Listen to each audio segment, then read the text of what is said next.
Bonjour à tous, dans cette vidéo nous allons faire la correction de 5 exercices sur la notion de pourcentage d'évolution.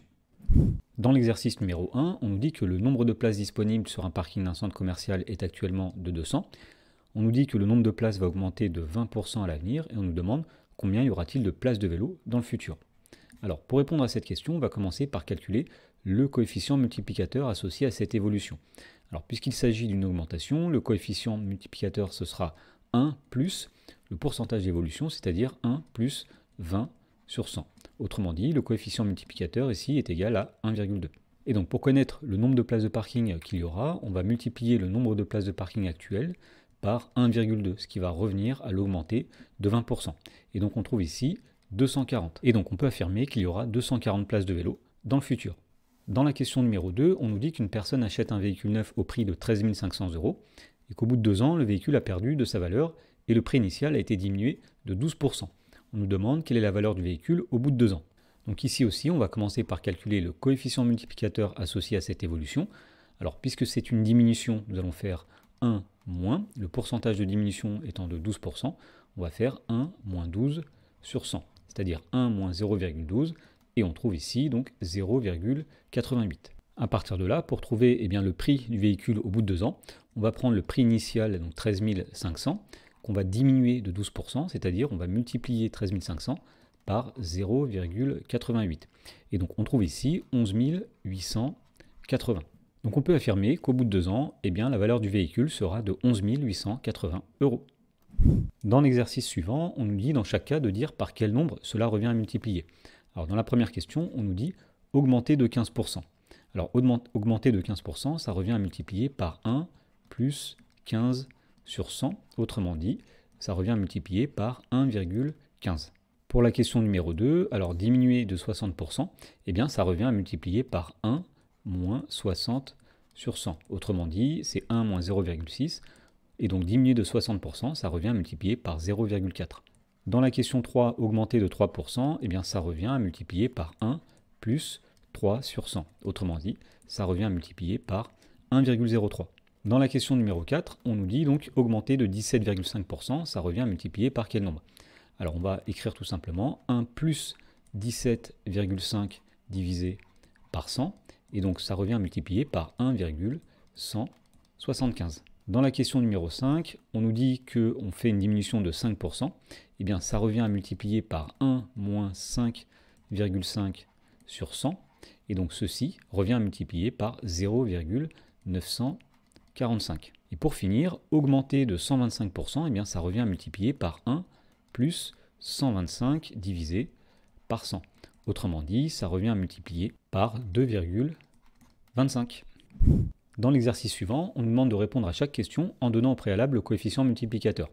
Alors dans la première question, on nous dit qu'un automobiliste récalcitrant paye enfin son amende de 90 €, mais avec du retard, c'est-à-dire qu'il a une majoration de 15%. Autrement dit, son amende va augmenter de 15%. Alors on nous demande de calculer la somme que va payer cet automobiliste. Donc on commence par écrire ici le coefficient multiplicateur. Puisque c'est une augmentation, nous allons dire que c'est 1 plus, et donc le pourcentage d'augmentation c'est de 15%. Donc le coefficient multiplicateur c'est 1 plus 15 sur 100, autrement dit c'est 1,15. Et donc pour trouver la somme que va payer cet automobiliste, il suffit de multiplier 90 par 1,15, qui revient à augmenter 90 de 15%, et on trouve ici 103,5. Donc on peut affirmer que l'automobiliste va payer 103,5 €. Dans la question numéro 2, on nous dit que les bénéfices d'une entreprise pour l'année 2007 ont été de 53 374 €. Et l'année suivante, ces bénéfices ont diminué de 7%. On nous demande de calculer la valeur des bénéfices pour l'année 2008. Alors on va commencer par calculer le coefficient multiplicateur, grand C. Puisque c'est une diminution, nous allons faire 1 moins le pourcentage de diminution, c'est-à-dire 1 moins 7%, 1 moins 7 sur 100, et on trouve 0,93. Ensuite, pour diminuer 53 374 de 7%, on multiplie 53 374 par 0,93. Et on trouve donc 49 637,82. Et donc on peut dire qu'en 2008, les bénéfices seront de 49 637,82 €. Dans l'exercice suivant, on nous dit que Sophie veut acheter un ordinateur dont le prix public est de 610 €. Alors dans le magasin A, on lui propose une réduction de 10% sur le prix public, mais elle doit payer en plus, après cette réduction finalement, 2% du montant de sa facture pour la livraison. et l'installation. Dans le magasin B, on lui propose simplement une réduction de 8%. Alors on nous demande quelle est la solution la plus avantageuse.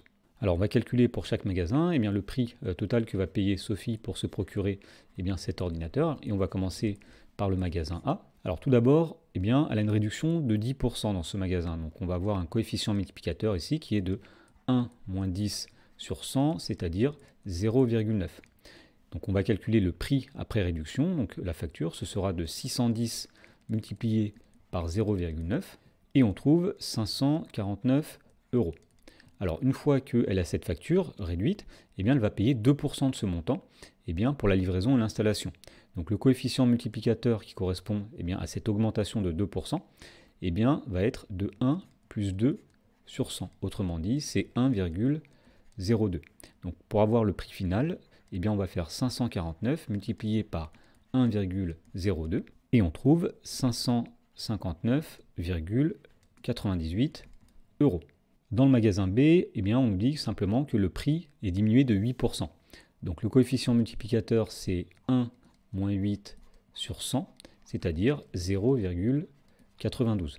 Donc pour trouver le prix qu'elle va payer dans le magasin B, nous allons faire tout simplement 610 multiplié par 0,92. Et on trouve 561,2 €. Et donc on peut affirmer que la solution la plus avantageuse est donnée par le magasin A, puisque le prix total qu'elle paiera dans ce magasin est inférieur au prix qu'elle paiera dans le magasin B. Et au passage, on peut faire une petite remarque. Dans le magasin A, on avait d'abord réduit de 10%, puis augmenté de 2%. Et on remarque que ça ne revient pas du tout à faire uniquement une diminution de 8%, puisqu'effectivement, les prix finaux dans le magasin A et dans le magasin B ne sont pas les mêmes. Dans l'exercice suivant, on nous dit qu'un boxeur pèse aujourd'hui 74,1 kg et qu'il a perdu 22% de son poids suite à un régime. Cela afin de changer de catégorie. Alors, on nous demande combien il pesait au début de son régime. Alors, la première chose qu'on va faire ici, c'est calculer le coefficient multiplicateur associé à cette évolution. Donc, il s'agit d'une diminution, il a perdu 22% de son poids, donc on va faire ici 1 moins 22 sur 100. Autrement dit, le coefficient multiplicateur est de 0,78. Et donc ici, on connaît le poids d'arrivée, le poids final qui est de 74,1 kg, et on cherche à retrouver le poids de départ.